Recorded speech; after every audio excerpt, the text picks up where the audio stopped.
Dipaksa melahirkan normal. Assalamualaikum warahmatullahi wabarakatuh. Apa kabar Bunda? Semoga Allah selalu memberikan kebahagiaan. Hari itu rumah besar bercat krem dengan pagar besi tinggi terasa begitu asing bagi Nia. Ia berdiri di depan pintu sambil menggenggam erat tangannya sendiri, berusaha menenangkan degup jantung yang berpacu lebih cepat dari biasanya. Hari itu seharusnya menjadi awal bahagia dalam hidupnya. Ia resmi menjadi istri Edi, lelaki yang ia percaya akan menjadi pelindung dan penopang hidupnya. Namun sejak langkah pertama memasuki rumah mertuanya, Nia justru merasa seperti tamu yang tak tahu kapan akan diusir. "Masuk, Nia." Suara Bu Awi terdengar tegas. Tatapan matanya menelisik dari ujung kepala hingga kaki Nia, seperti menilai barang dagangan. Nia menunduk sopan.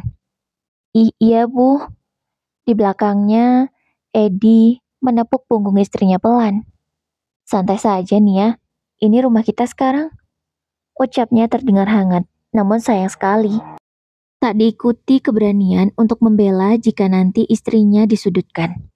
Sejak hari pertama, Nia sudah merasakan dinginnya tatapan sang mertua. Bukan sambutan penuh cinta seperti yang ia harapkan, melainkan sorotan mata penuh perhitungan. "Mulai besok, kamu jangan cuma duduk manis. Rumah ini besar, banyak kerjaan. Kamu yang harus urus semuanya. Jangan manja," ujar Bu Awi tanpa basa-basi. Nia tersenyum tipis. "Insya Allah, Bu." Ia tak berani membantah. Dalam hatinya, ia berjanji akan melakukan yang terbaik. Meski tubuhnya lelah sekalipun, ia ingin diterima, dihargai, dan dianggap bagian dari keluarga ini. Hari-hari pertama pernikahannya berubah menjadi rutinitas yang melelahkan. Nia bangun paling pagi, menyiapkan sarapan untuk seisi rumah, mencuci pakaian, menyapu halaman luas yang dipenuhi dedaunan kering, hingga membersihkan kamar-kamar yang bahkan jarang dipakai. Edi, suaminya itu sibuk bekerja, pulang hanya malam hari, terkadang langsung rebahan ke tempat tidur. Nia jarang punya waktu untuk sekedar berbincang hangat dengan suaminya. Suatu pagi, Nia baru saja selesai memasak nasi ketika Bu Awi mendekat. Perempuan parubaya itu juga melipat tangannya di dada. "Kenapa lama sekali? Ayahnya Edi sudah lapar dari tadi. Kamu gak bisa lebih cepat ya?" tegur Bu Awi. Nia tertegun.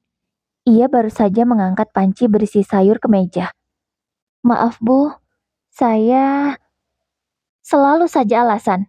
Perempuan zaman sekarang cuma bisa manja. Gak bisa sigap. Lelet.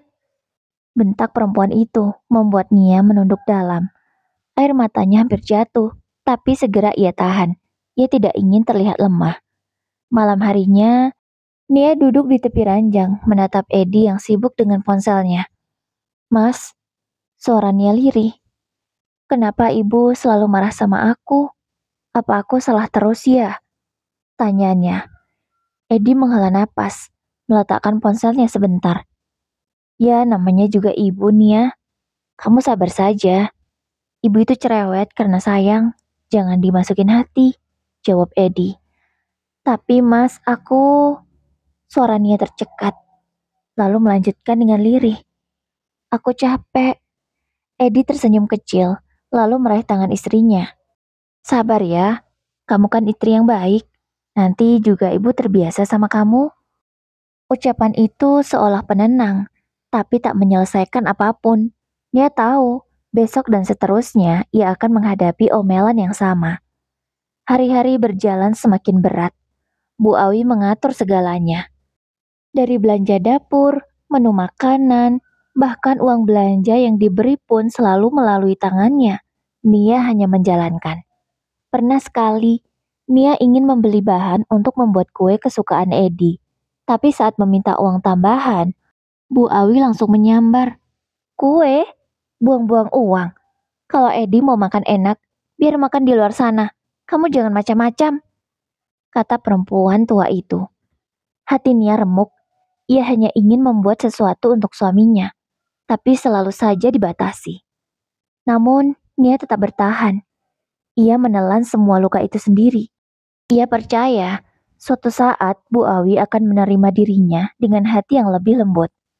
Ia tak pernah menyangka, semua kesabarannya hanya akan mengantarkannya pada penderitaan yang jauh lebih besar ketika ia harus berhadapan dengan hidup dan mati di ruang persalinan nanti. Pagi itu, Nia duduk di kursi makan dengan wajah pucat. Tangannya gemetar saat memegang sendok. Nasi di piring pun hanya terus diaduk tanpa tersentuh. "Kenapa kamu, Nia? Dari tadi kok diam aja?" tanya Edi, suaminya yang duduk di seberang. Nia tersenyum tipis. "Entah kenapa, Mas. Aku mual terus. Bau nasi aja bikin perutku bergejolak," jawabnya lesu. Edi menatap istrinya penuh harap. "Apa jangan-jangan kamu hamil?" Kalimat itu membuat pipi Nia merona. Ada rasa hangat yang tiba-tiba merambat ke dadanya. Ia memang sudah menunggu kabar itu. Mereka baru beberapa bulan menikah, dan dalam diam ia sering berdoa agar segera diberi momongan. Hari itu juga Edi membawa Nia ke bidan dekat rumah. Dan benar saja, 2 garis merah di tespek membuat dunia Nia seolah dipenuhi cahaya. "Alhamdulillah Bu Bidan, saya hamil," ucapnya lirih. Suaranya bergetar antara bahagia dan haru. Edi menggenggam tangan istrinya erat. "Aku bakal jadi ayah, Nia. Ini kabar terbaik," katanya merasa senang. Air mata Nia jatuh, bukan karena sedih, melainkan bahagia. Ia berharap dengan kehamilan ini, Bu Awi bisa sedikit melunak, bisa menerima dirinya lebih baik. Namun, harapan itu hanya sebatas mimpi. Saat mereka pulang dengan penuh semangat, Edi menyampaikan kabar itu. "Bu, dia hamil. Doakan ya, Bu, biar sehat sampai lahiran," kata Edi. Wajah Bu Awi yang sedang duduk menonton televisi datar saja, tanpa senyum. Tak ada raut kebahagiaan di sana. "Hamil? Ya sudah, memang tugas perempuan itu melahirkan. Jangan manja, jangan ngarep saya ngurusin. Kalau sakit-sakit dikit, jangan suka mengeluh. Semua perempuan juga begitu," ucap Bu Awi. Senyum di wajah Nia yang tadinya berbinar perlahan memudar. Kata-kata itu menusuk hatinya. Ia berharap dipeluk, disemangati, atau sekedar diberi doa lembut. Namun yang ia dapat hanyalah perintah dan dinginnya ucapan mertua. Hari-hari berjalan. Kehamilan yang seharusnya membuat Nia dimanja justru menjadi alasan baru bagi Bu Awi untuk semakin menuntut. "Nia, jangan banyak tidur. Hamil itu bukan penyakit. Rumah harus tetap bersih. Dapur tetap harus jalan." Suara Bu Awi menggelegar suatu pagi. "Tapi Bu, saya..." Nia berhenti. Tubuhnya memang terasa lemas. Mual tak tertahan. Namun sebelum ia sempat menjelaskan, Bu Awi sudah melanjutkan. "Gak ada tapi-tapian. Kamu itu baru hamil, belum sekarat. Dulu pas saya hamil Edi, masih sempat nyuci baju segentong tiap hari. Kamu jangan cengeng." Nia menelan ludahnya. Memandang lantai, air mata nyaris jatuh, tapi ia tahan. Ia tidak ingin terlihat rapuh. Dengan terpaksa, dan dengan kondisi yang sudah sangat lemah, Nia mengerjakan semuanya. Di malam harinya, Nia mencoba berbicara dengan Edi. "Mas, aku lelah sekali. Badanku sering sakit, tapi ibu terus menyuruhku beres-beres. Aku takut nanti bayi kita kenapa-napa," ucap Nia. Edi menghela napas, menatap wajah istrinya yang pucat.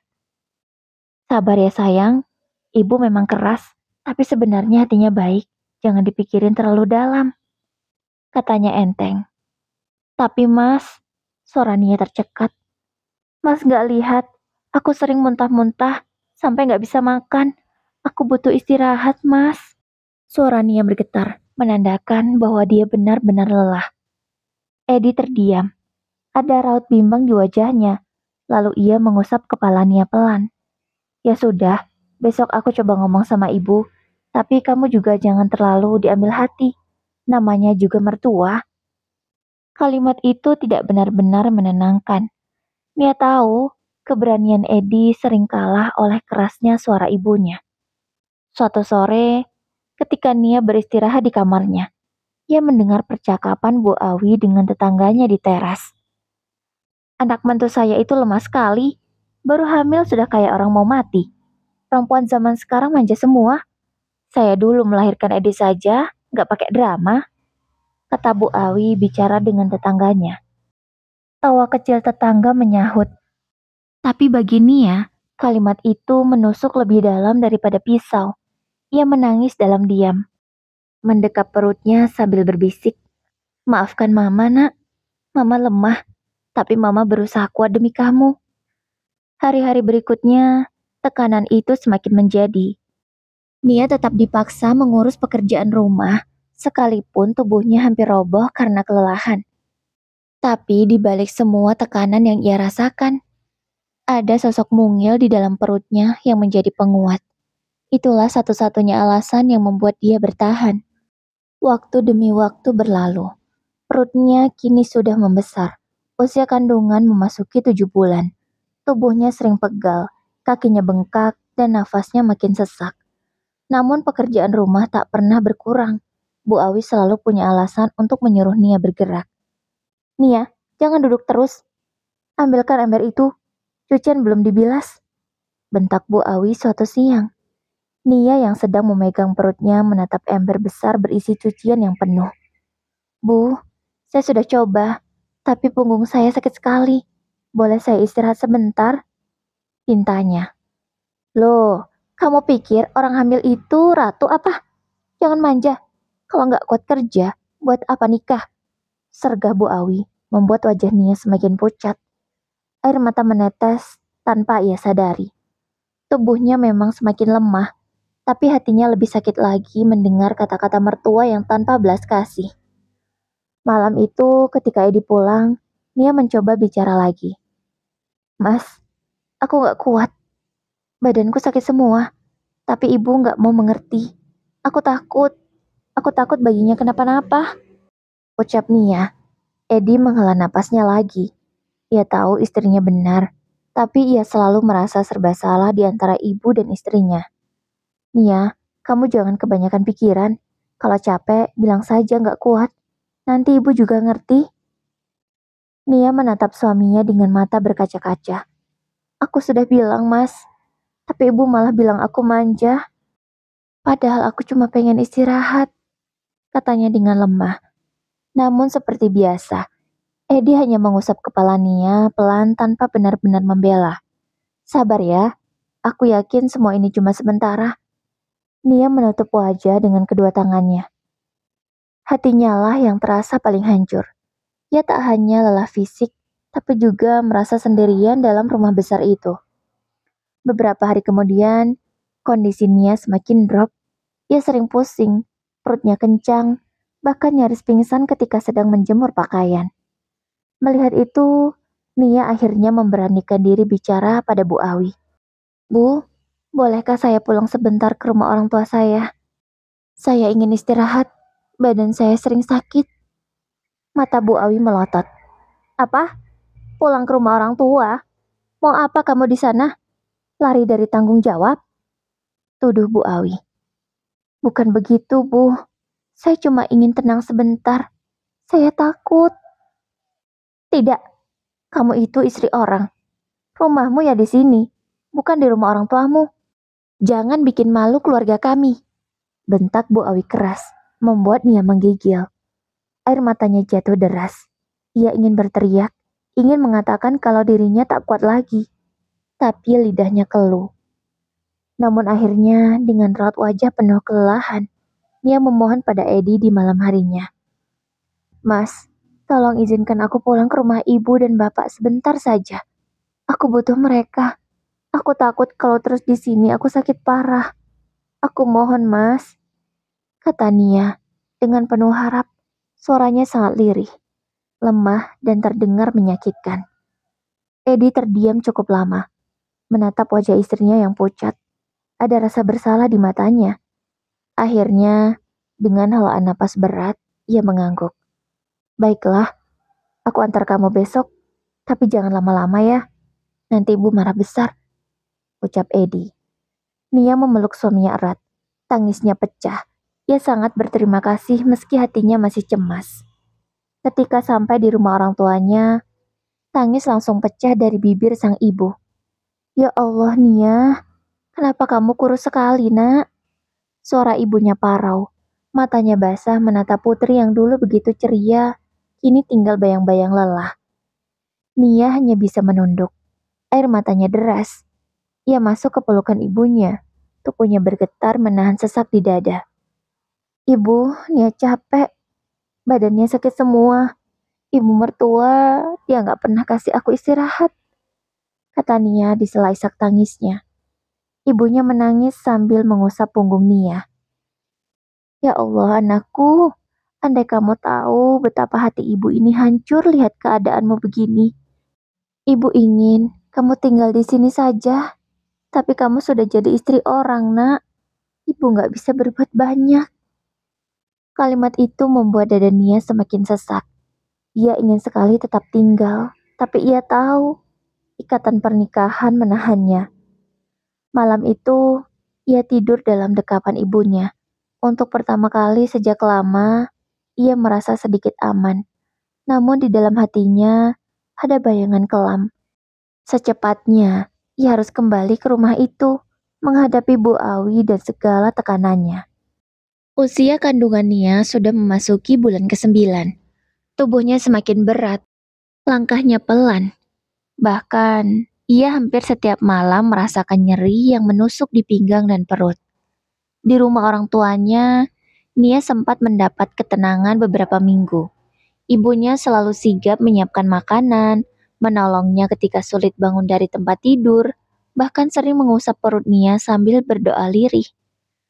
Namun ketenangan itu tidak lama. Bu Awi, ibu mertuanya, datang menjemput dengan wajah masam. Nia, kamu sudah lama sekali di rumah orang tuamu. Jangan bikin malu keluarga. Kamu itu istri Edi, harus tinggal sama suami.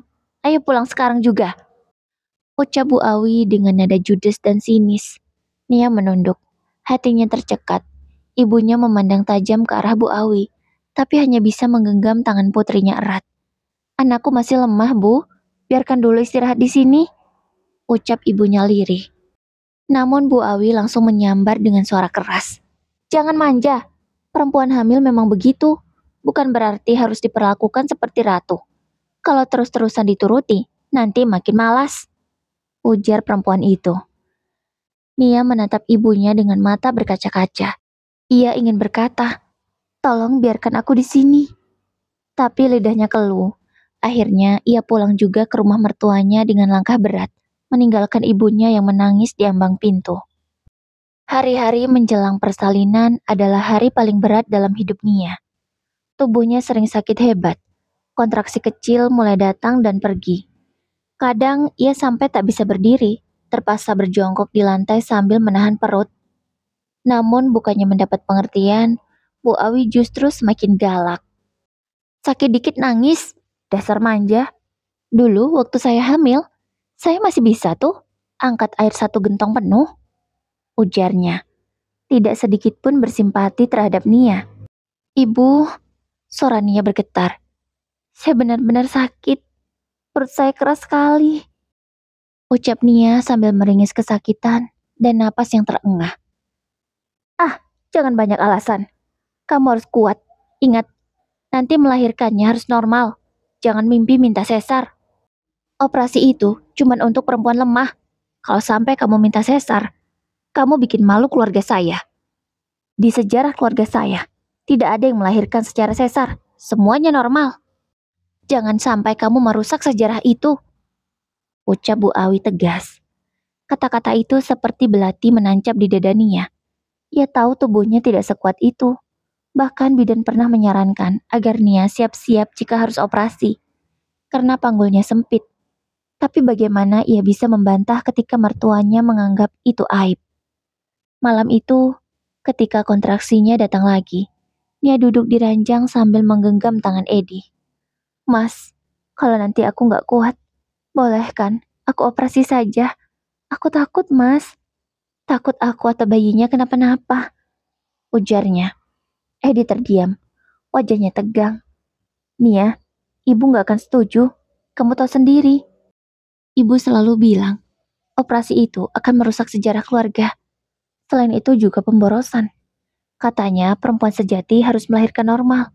Kalau sesar, itu belum jadi ibu seutuhnya. kata Edi. Dia menatap suaminya dengan mata penuh air. Tapi ini nyawa, Mas. Nyawa aku dan anak kita. Kamu lebih pilih aku selamat atau menurut ibumu?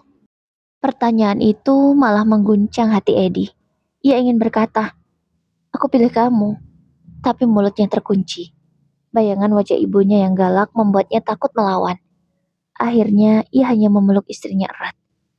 Sabar ya dek, insya Allah semua akan baik-baik saja.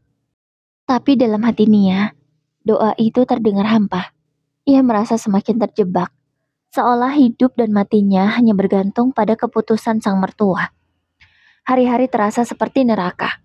Kontraksi semakin sering datang, tapi pembukaan belum juga bertambah. Tubuh Nia lemah, wajahnya pucat, dan ia mulai kehilangan tenaga. Bu Awi tetap keras. Ayo tahan ya, jangan cengeng. Perempuan itu harus bisa lahiran normal. Kalau kamu mati pun gak apa-apa. Yang penting bayi itu lahir selamat. Kalimat itu menghantam jiwa Nia. Untuk pertama kali, ia benar-benar merasa nyawanya tidak ada artinya di mata sang mertua. Dalam hatinya, ia hanya berbisik lirih sambil mengelus perutnya. Ya Allah, lindungi aku dan anakku.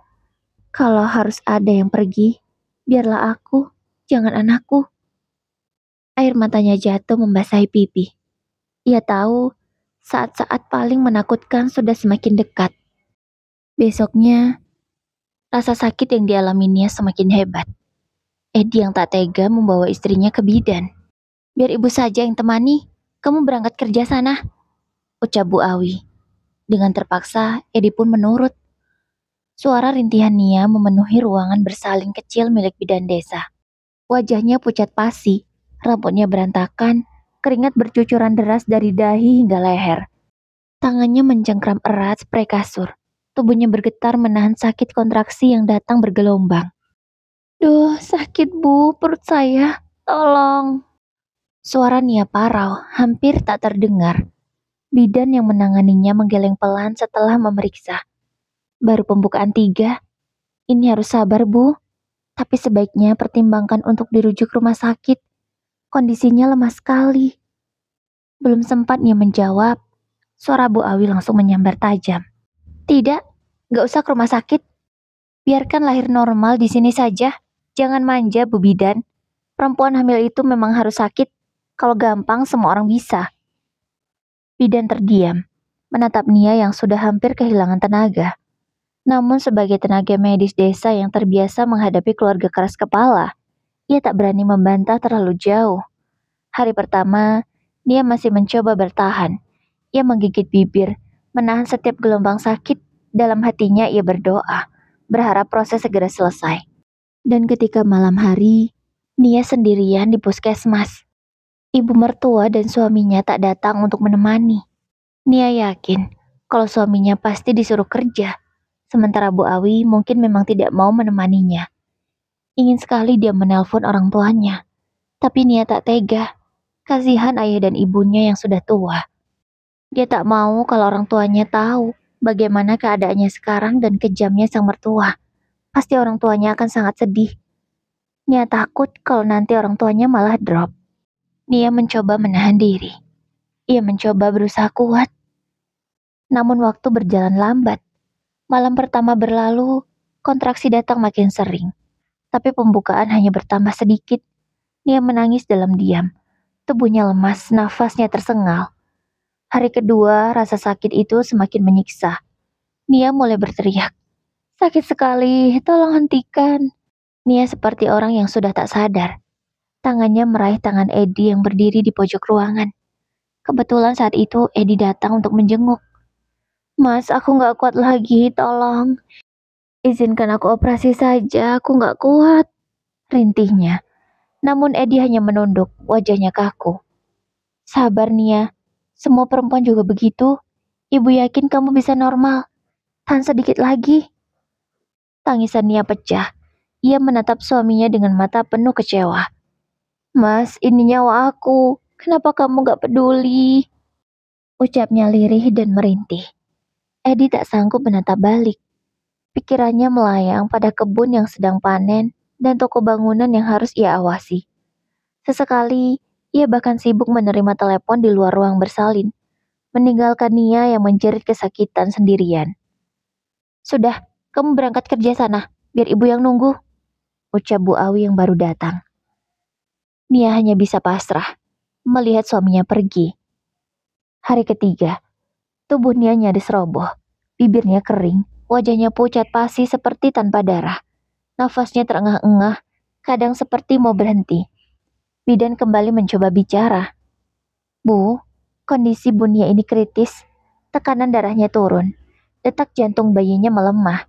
Ini berbahaya sekali kalau dipaksa normal," ucap Bu Bidan berusaha memberi pengertian.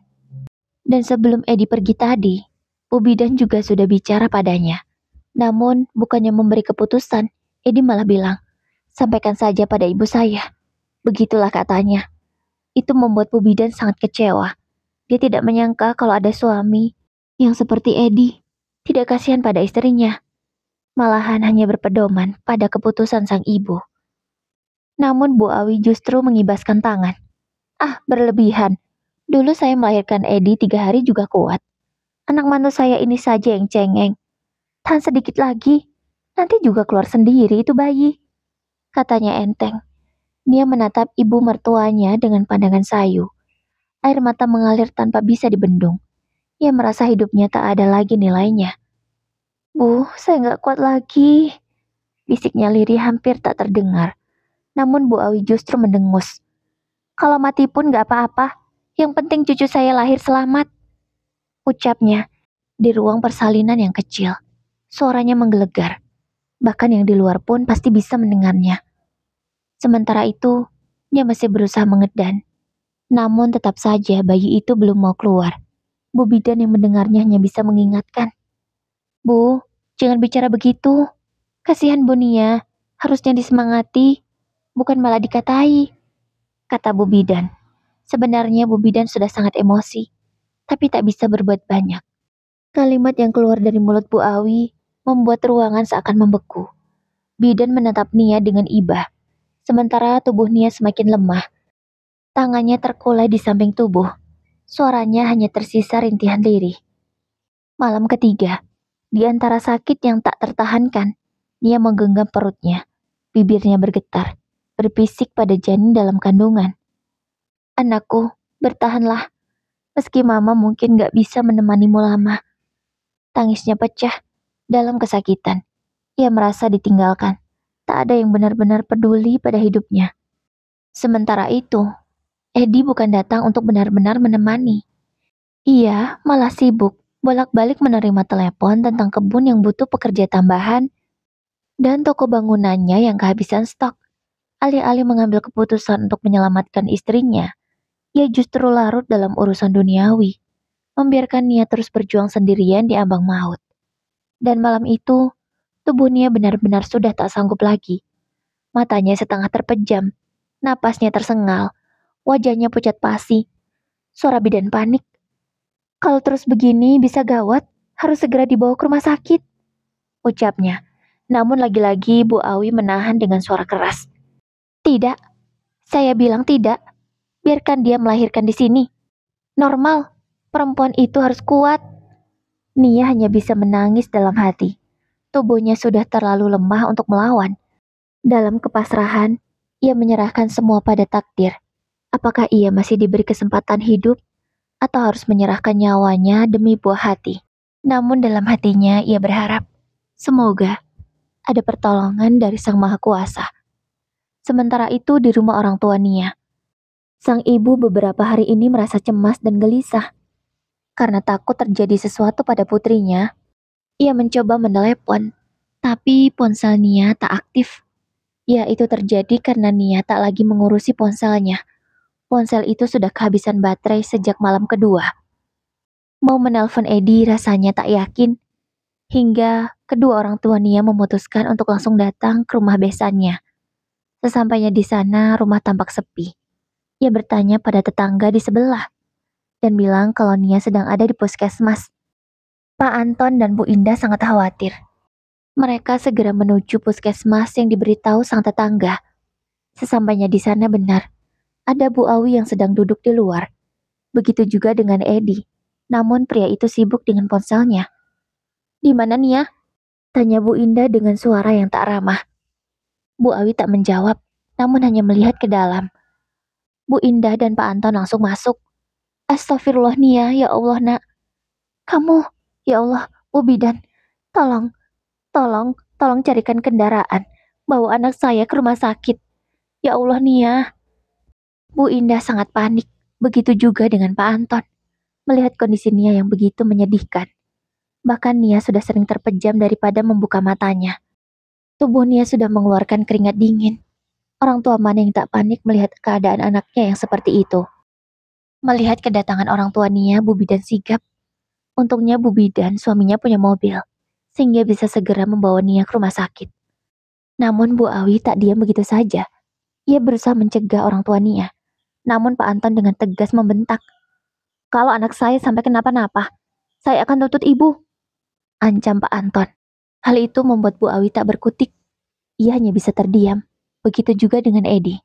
Laki-laki itu benar-benar tidak berguna. Bahkan dia tidak bertanya, istrinya akan dibawa ke rumah sakit mana. Ia malah hanya diam dan mematung. 20 menit di perjalanan, akhirnya mereka sampai di rumah sakit. Nia segera mendapatkan penanganan, dan dilakukanlah operasi sesar. Alhamdulillah, Nia dan bayinya selamat, walau saat ini kondisi Nia masih kritis. Untungnya bayi Nia masih dalam keadaan baik, namun harus masuk ke dalam inkubator. Sampai malam, kondisi Nia belum sadar. Pak Anton dan Bu Indah terus berdoa di musola rumah sakit. Mereka terus berdoa, semoga Allah memberi kesempatan hidup pada Nia, karena anaknya sangat membutuhkan sang ibu. Bu Indah berdoa sampai menangis, begitu juga Pak Anton. Mereka tak menyangka kalau nasib putrinya semenyedihkan ini. Sementara itu, Edi, Bu Awi, dan Pak Rano sama sekali belum datang untuk menjenguk. "Sudahlah, tidak usah ke sana. Nanti kalau istrimu sudah diperbolehkan pulang, diantar ke sinilah sama orang tuanya," ucap Bu Awi pada Edi, yang khawatir terhadap istrinya. Namun, pria itu tak berdaya. Dia lebih nurut pada Bu Awi, ketimbang nyawa sang istri dan juga anaknya. "Udah, kita istirahat saja di rumah." Edi pun menurut. Ia memilih masuk ke dalam kamarnya. Entah apa yang dia perbuat di sana. Bukannya berdoa, malah hanya asik bermain ponsel.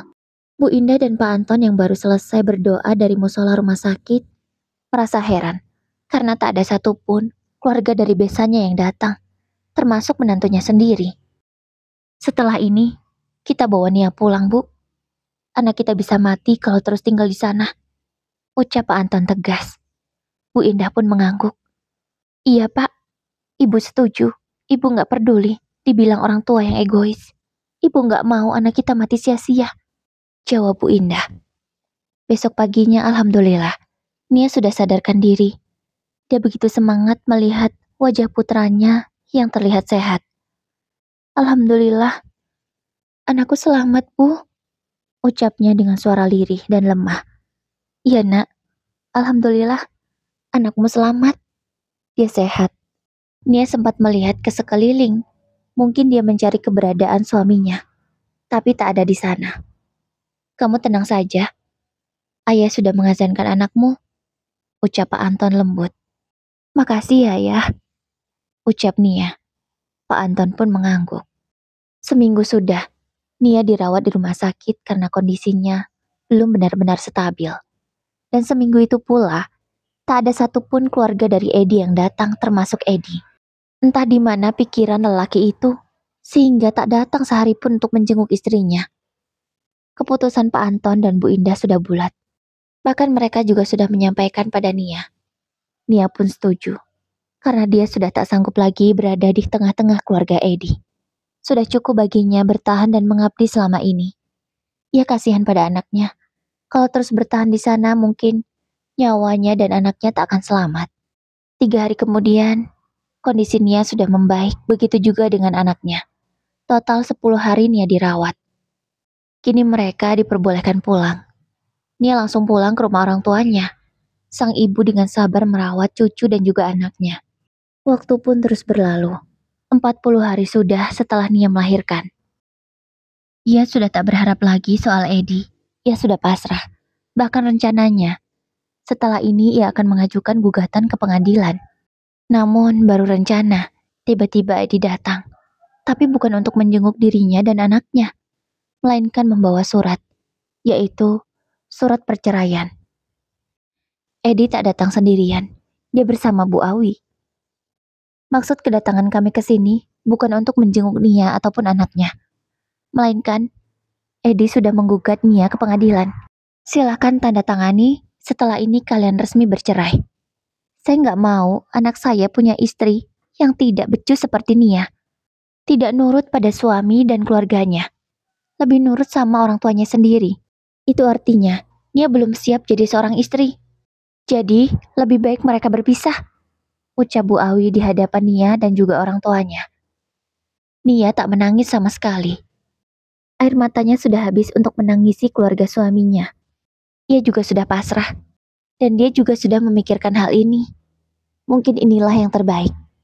Baik Bu, mana suratnya? Ucap Nia tegas. Namun, Edi dengan ragu memberikan surat itu. Sebenarnya dia masih mencintai Nia. Bahkan dia sangat ingin menggendong putranya. Tapi semua itu terhalang oleh sang ibu. Nia dengan tegas menandatangani surat itu. Sudah, silakan kalian pergi, kata Nia setelah menandatangani surat itu. Dia tak ingin mantan mertua dan mantan suaminya berlama-lama di sini. Ayo, kata Bu Awi mengajak Edi. Edi diam sejenak, menatap istrinya, namun Nia tak menoleh. Keduanya beranjak pergi. Bu Awi berjalan di depan dengan tegas, sementara Edi menyusul di belakang dengan langkah lemah. Beberapa bulan setelah perceraian itu, Pak Anton dan Bu Indah sampai sekarang masih mencicil hutang. Karena uang operasi sesar Nia kemarin, mereka pinjam dari orang. Tapi tak masalah bagi mereka, yang penting anak dan cucunya selamat. Sementara itu, Nia semakin sehat. Dia sangat bahagia memiliki putra yang tampan. Namun ada sesuatu yang sangat menyakitkan baginya. Wajah anaknya sangatlah mirip dengan Edi. Itu membuat dia teringat dengan luka itu. Tapi Nia berusaha untuk menepisnya. Karena ini adalah anaknya. Anak yang sah dari pernikahannya dengan Edi. Makanya sang anak sangat mirip dengan ayahnya. Ibu gak akan pernah benci sama kamu, nak. Ibu sayang sama kamu, ucap Nia sambil menciumi pipi anaknya yang gembul. Ia juga memulai usaha. Nia cukup pandai membuat kue. Dengan modal dari orang tuanya, ia mulai berjualan kue secara online. Alhamdulillah walaupun sedikit, pesanan dari orang-orang selalu ada setiap harinya. Sementara itu Pak Anton dan Bu Indah merahasiakan tentang hutang itu. Mereka tak mau Nia merasa bersalah. Mereka bilang, uang untuk operasi sesarnya hasil menjual perhiasan ibunya. Padahal perhiasan sang ibu sudah habis untuk pesta pernikahan Nia saat itu. Orang tua Nia ingin putrinya dirayakan karena Nia adalah anak tunggal mereka. Mereka ingin memberikan yang terbaik hingga terpaksa menjual tabungan. Karena dari keluarga Edi sendiri tidak memberi banyak, hanya uang 10 juta. Dan tentu saja uang segitu tak cukup. Itu pun mereka bilangnya ngasih 50 juta ke keluarga Nia. Padahal kenyataannya hanyalah 10 juta saja. Di sisi lain kehidupan keluarga Bu Awi. Semenjak perceraian Edi dan Nia, keluarga itu tidak baik-baik saja. Kebun pinang yang menjadi harapan besar, kini hasilnya tidak seperti biasanya. Harga pinang yang tiba-tiba anjlok membuat mereka pusing, karena punya cicilan. Pak Rano dan Bu Awi masih punya hutang bank. Hutang untuk membeli kebun pinang dan juga membangun toko bangunan untuk Edi. Hutang mereka ratusan juta di bank. Melihat harga pinang yang turun anjlok seperti ini, keduanya bingung. Sementara Edi, dia tak bisa berbuat banyak. Selama ini, dia memang selalu bergantung pada ibunya, sehingga tak bisa memutuskan apapun. Disitulah Bu Awi dan Pak Rano baru menyesalinya. Mereka punya anak lelaki, tapi tak bisa memutuskan apapun. Tak bisa memberi kebijakan. Bahkan hal kecil, seperti mengurangi karyawan karena harga pinang yang anjlok, Edi harus bertanya pada orang tuanya. Padahal sudah jelaskan, kalau harga pinang seperti ini, harusnya dia tahu apa yang harus dia lakukan. Tapi ini enggak sama sekali. Karena ya itu dampak dari Bu Awi yang selalu mengatur anaknya. Setahun berlalu, perekonomian keluarga Bu Awi semakin terpuruk. Toko bangunan milik Edi gulung tikar karena tak ada modal untuk membeli stok tambahan. Sehingga para pelanggan beralih ke toko lain yang lengkap. Dan untuk kebun pinang, beberapa hektar sudah disita bank karena mereka tak sanggup membayar tagihannya. Kini yang tersisa hanyalah tinggal 1 hektar kebun pinang dan rumah yang mereka tempati. Serta toko bangunan terbengkalai dengan sisa-sisa barang dagangan yang masih ada dan tak laku. Kini keluarga Pak Rano hidup dalam kesederhanaan karena terpaksa. Mereka juga tak lagi menjadi orang yang terpandang di sana. Karena berita tentang Edi yang menelantarkan istrinya sudah viral di kampung. Tentu saja banyak yang berpihak pada Nia. Dan tak ada satupun wanita yang mau didekati oleh Edi karena takut nasibnya akan sama seperti Nia. Bu Awi lebih banyak mengurung diri di dalam rumah, yang biasanya dia suka keluar untuk memamerkan kekayaannya atau sekedar menceritakan keburukan menantunya. Kini karena mereka sendiri yang menjadi bahan gosip di kampung, Bu Awi sampai tak berani keluar rumah. Bahkan membeli sayur pun, ia memilih ke tempat yang jauh, bukan ke tempat tetangganya lagi, atau ke orang yang sering keliling menjajakan sayurnya di kampung itu. Ya, mungkin inilah karma yang pantas mereka dapatkan. Tapi untungnya Tuhan masih baik. Masih ada kebun yang disisakan untuk mereka makan. Edi juga menjadi pemuda yang tak produktif. Kerjanya hanya di rumah, merokok, makan, tidur, bermain ponsel. Itu saja kerjanya. Dia menjadi pemuda yang pemalas. Sungguh menjadi anak yang jadi beban keluarga. Pak Rano setiap hari mengeluh sakit kepala. Ya mungkin karena memikirkan keadaan keluarganya yang mengenaskan. Sementara itu kehidupan Nia dan keluarganya kini sudah membaik. Hutang Pak Anton dan Bu Indah sudah lunas. Usaha Nia juga semakin maju. Bukan hanya untuk perorangan, kini Nia melayani untuk pesanan skala besar. Seperti orang pabrik yang memesan kue sampai ratusan box. Atau acara hajatan. Semua Nia terima. Dia juga sudah memiliki beberapa karyawan untuk membantu pekerjaannya ini. Semua Nia lakukan demi sang putra yang tak pernah mendapatkan nafkah dari sang ayah. Pak Anton dan Bu Indah mendukung penuh usaha putrinya. Mereka tak menyangka setelah masa kelam yang dialami putrinya, bahkan sampai di ambang maut, Nia bisa bangkit dan membangun masa depannya yang lebih baik. Oke Bunda, demikian kisahnya. Semoga bisa diambil pelajaran. Sekali lagi, saya berharap pada seluruh mertua di dunia ini, perlakukanlah menantu kalian dengan adil. Karena kita tak pernah tahu siapa yang akan mengangkat derajat kita atau malah kita sendiri akan hancur karena kita menzolimi seorang menantu. Oke Bunda, semoga bermanfaat. Wassalamualaikum warahmatullahi wabarakatuh.